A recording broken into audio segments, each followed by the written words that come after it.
बिस्मिल्लाहिर्रहमानिर्रहीम। अस्सलाम वालेकुम। मैं हूं आपका मेज़बान आकिल हुसैन। नाज़रीन, इस प्रोग्राम में पाकिस्तान और तुर्किया में होने वाली दहशतगर्द जो कार्रवाइयाँ हैं उसकी कुछ तफसीलात आपके सामने रखने की पूरी कोशिश करेंगे।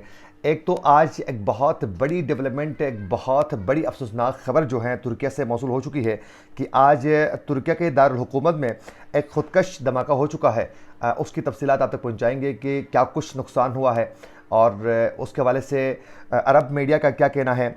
एक तो इसकी तफसीलात आपके सामने रखेंगे और उसके अलावा नाजरीन, हंगू मस्जिद में जो खुदकश जो हमला हो चुका था उसकी एक तहकीकाती जो रिपोर्ट है वो सामने आ चुकी है। बड़े होशरुबा किस्म के उसमें इंकशाफात किए जा चुके हैं, वो भी बताएंगे। और उसके अलावा मियावाली में दहशतगर्द जो हमला हो चुका था उसमें पुलिस की जानिब से बड़ा ज़बरदस्त रद्दअमल आ चुका है। तो उसमें जो दहशतगर्द मारे जा चुके हैं उनकी शिनाख्त हो चुकी है और हैरानकुन शिनाख्त हो चुकी है और उनकी कड़ियाँ कहाँ से मिल रही हैं, इसकी भी तफसीलात आप तक पहुँचाएँगे। नाज़रीन, सबसे पहले आज की सबसे बड़ी जो डेवलपमेंट है उसी पर बात करेंगे कि एक अफसोसनाक खबर जो तुर्किया से मौसूल हो चुकी है। तुर्किया के दारुल हुकूमत अंकारा में पार्लियामेंट की इमारत के करीब जो है एक खुदकश हमला हो चुका है। उसके नतीजे में 2 पुलिस एहलकार जो हैं ज़ख्मी हो चुके हैं। नाज़रीन, ये जो धमाका हो चुका है पार्लियामेंट के करीब ही तुर्किया में, ये आज पार्लियामेंट का जो इफ्तिताई जो इजलास था उसके शुरू होने से चंद घंटे ही पहले ये धमाका हो चुका है और यकीनन ये एक मज़मूम में कोशिश ही हो सकती है कि उस इजलास को रोकने के लिए, लोगों के दिलों में खौफ व हरास फैलाने के लिए। और उसमें अरब मीडिया के मुताबिक के अंकारा में हमलावर ने ख़ुद को धमाके से उड़ाया, जिसके बाइस से 2 एहलकार जो है इसमें ज़ख्मी हो चुके हैं, जबकि दूसरे जो हमलावर थे उनको सिक्योरिटी एहलकारों ने हलाक किया है। वो भी धमाके के लिए आगे बढ़ रहे थे तो ज़ोरान बाकायदा पुलिस एहलकारों ने उन पर फायरिंग करके उनको वहीं उनको मारा है और उसकी वजह से मज़ीद जो हलाकतें होने का खदशा था उससे बच गए। और तुर्क वजारत दाखिला के मुताबिक अंकारा में धमाके का दहशतगर्द जो हमला है वो उन्होंने वाज़ेह किया है कि ये दहशतगर्द हमला ही है और धमाके से बाकायदा वहाँ आग भड़क उठी और फिर एक चीखो पुकार और फिर लोग जो हैं वो मुंतशिर होने लगे। बड़े खौफ हरास के समा था और पुलिस ने जाए वक्फ को बाकायदा घेरे में लेने के बाद उस पर बाकायदा नाकाबंदी की है और पूरे उस सिस्टम को कंट्रोल किया जा चुका है।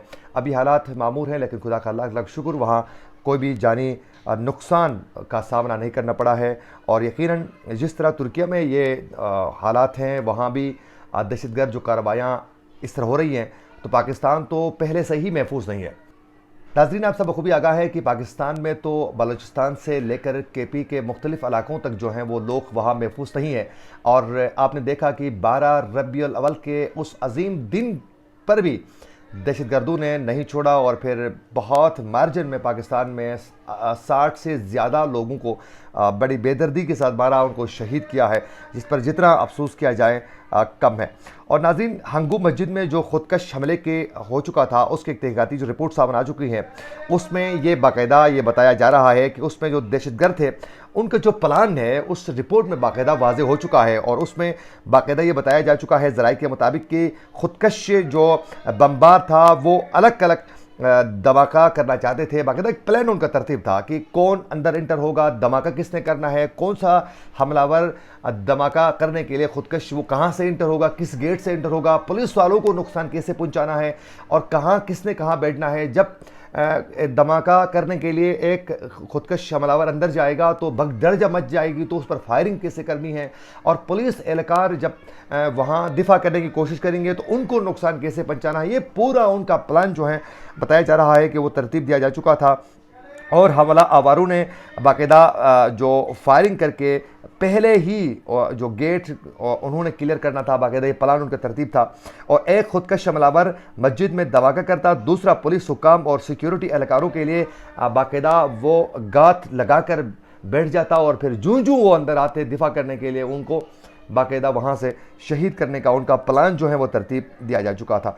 और नाज़रीन, प्लान के मुताबिक सिक्योरिटी एहलकारों के पहुंचने पर दूसरा धमाका करते कि जो ही पुलिस एहलकार और सिक्योरिटी के जो जवान हैं वहां पहुंच जाते तो दूसरा धमाका करना था ताकि उनको नुकसान पहुंचाया जाए। सिक्योरिटी इदारों के जो एहलकार है, जो जवान हैं पुलिस के, उनको नुकसान पहुंचाया जाए। पहला जो धमाका हवर था वो मस्जिद के अंदर जाकर नुकसान पहुंचाना, दूसरा जो धमाका होगा वो جو جوان ہیں، جو اہلکار ہیں پولیس اور پھر رینجر اور ایف سی کے اور آرمی کے، ان کو نقصان پہنچانے کا جو پلان تھا وہ ترتیب دیا گیا تھا تاکہ زیادہ سے زیادہ نقصان ہو سکیں.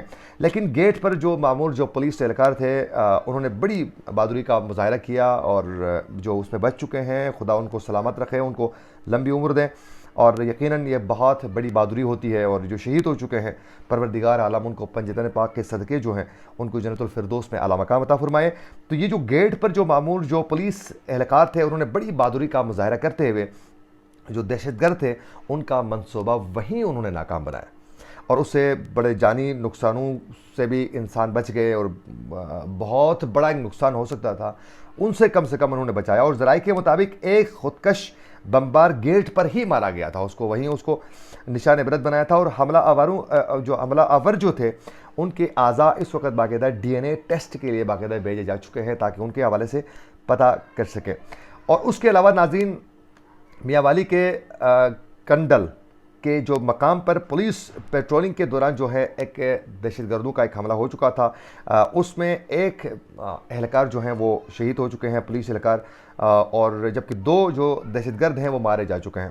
اور یہ جو اہلکار جو شہید ہو چکے ہیں یہ پیٹرولنگ کی جو پوسٹ تھی وہاں دہشت گردوں کی جانب سے فائرنگ کے دوران یہ جوان جو ہے وہ شہید ہو چکے ہیں. پروردگار ان کو جنت الفردوس میں اعلیٰ مقام عطا فرمائے. اور آئی جی پنجاب پہ عثمان انور کے مطابق کہ 10 سے 12 دہشت گرد جو ہیں وہ اس ایریا پر حملہ انہوں نے کیا تھا، اس چیک پوسٹ پر، اور فائرنگ سے 2 جو مارے جا چکے ہیں ان کی باقاعدہ شناخت ہو چکی ہے. اچھا، جو رپورٹ سامنے آ چکی ہیں اس کے مطابق کہ سی ٹی ڈی حکام کے مطابق ہلاک دہشت گردوں کی شناخت زبیر انور اور محمد خان کے ناموں سے ہوئی ہے، جن کا تعلق کلدم ٹی ٹی پی سے ہی تھا. اور سی ٹی ڈی حکام کا بتانا یہ بھی ہے کہ زبیر انور کا تعلق کلدم ٹی ٹی پی کے ٹیپو گروپ کا سے ہی تھا، اور یہ لکی مروت کے ٹی ٹی پی امیر ارشد انور کا بھائی تھا. اندازہ کریں آپ.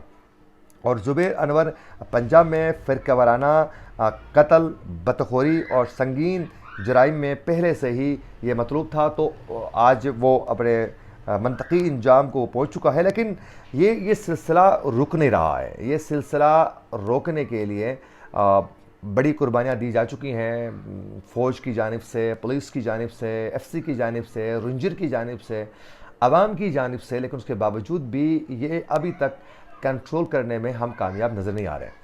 اور دوسری جانب افغانستان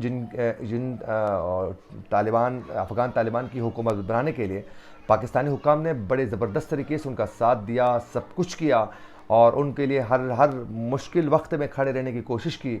اور اتنے جو مہاجرین ہیں وہ افغانی ابھی بھی پاکستان میں موجود ہیں، جو مختلف کارروائیوں میں ملوث بھی ہوتے ہیں، جو مختلف وارداتوں میں ملوث ہوتے ہیں، لیکن اس کے باوجود ان کو برداشت کیا گیا ہے. اور کئی جو ہیں وہ اللیگل رہتے ہیں پاکستان کے اندر، ان کی شناخت واضح نہیں ہو رہی ہے، اور اللیگل طریقے سے وہ مختلف پاکستان کے کونے کونے میں بیٹھے ہوئے ہیں. یہ سب برداشت کرنے کے باوجود بھی افغانستان کی جو حکومت ہے اس وقت افغان طالبان کی، وہ ٹی ٹی پی کو سنبھالنے میں کامیاب نظر نہیں آتی ہے. سنبھالنے میں اس زمرے میں کہہ رہا ہوں کہ کئی معاملات پر باقاعدہ ان کی جانب سے سپورٹ دی جا رہی تھی. لیکن گزشتہ 4-5 دن سے جب پاکستانی حکام کی جانب سے 2 ٹوک انداز میں ان سے پوچھا گیا کہ بھائی یہ کیا چل رہا ہے کہ آپ جو ہیں بار بار ان کے لیے راستہ ہموار کر رہے ہیں اور وہ پاکستان میں کارروائیاں کرتے جا رہے ہیں، اور آپ ان کے خلاف کارروائیوں کرنے پر ابھی تک جو ہیں وہ سیریس نظر نہیں آتے ہیں، کیونکہ یہاں کارروائی کرنے کے بعد وہ بارڈر کراس کر کے افغانستان کی حدود میں انٹر ہو جاتے ہیں، وہاں ان کو سیف زون میں رکھا جاتا ہے. تو یہ معاملہ کیا ہے؟ اس پر باقاعدہ افغان طالبان کی جانب سے جو ٹی ٹی پی ہے ان کے خلاف جو ہیں کچھ وہاں جو لوگ موجود تھے ان کے خلاف باقاعدہ کارروائیاں بھی کی جا چکی ہیں. تو آنے والے دنوں میں پاکستان میں اللہ بچائیں مزید اس طرح کی کارروائیاں نہ ہو جس سے عوام کا نقصان ہو سکے، کیونکہ آلریڈی پاکستان میں لوگ جو ہیں وہ مہنگائی کی لہر کی وجہ سے بہت زیادہ مشکلات کا سامنا کر رہے ہیں. اسی کے ساتھ اپنے میزبان عاقل حسین کو دیجیے اجازت. اللہ نگہبان.